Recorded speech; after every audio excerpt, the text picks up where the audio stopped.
السلام علیکم۔ آج میں آپ کو بتاؤں گا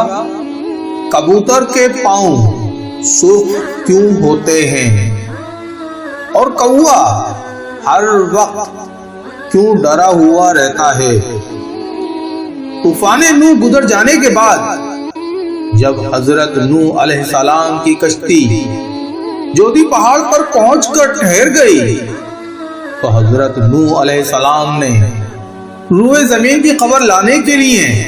کبوتر کو بھیجا تو وہ زمین پر نہیں اترا بلکہ ملک سبا سے زیتون کی ایک پتی چونچ میں لے کر آ گیا۔ تو نوح علیہ السلام نے فرمایا کہ تم زمین پر نہیں اترے، اس لیے پھر جاؤ اور روئے زمین کی خبر لاؤ۔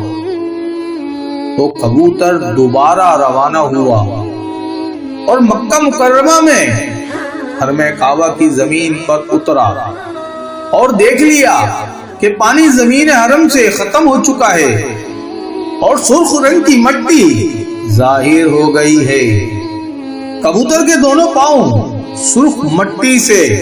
رنگین ہو گئے اور وہ اسی حالت میں حضرت نوح علیہ السلام کے پاس واپس آ گیا اور عرض کیا، اے خدا کے پیغمبر، آپ میرے گلے میں ایک خوبصورت طوق عطا فرمائیے اور میرے پاؤں میں سرخ فضاد مرحمت فرمائیے اور مجھے زمین حرم میں سکونت کا شرف عطا فرمائیے۔ تو حضرت نوح علیہ السلام نے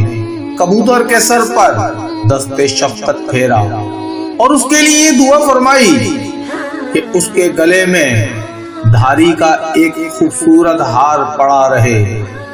اور اس کے پاؤں سرخ ہو جائیں اور اس کی نسل میں خیر و برکت رہے اور اس کو زمین حرم میں سکونت کا شرف ملے۔ اور کوا جو ہر وقت ڈرا ہوا رہتا ہے، اس کی وجہ طوفان نوح گزر جانے کے بعد جب حضرت نوح علیہ السلام کی کشتی جودی پہاڑ پر پہنچ کر ٹھہر گئی تو حضرت نوح علیہ السلام نے روئے زمین کی خبر لانے کے لیے کوے کو بھیجا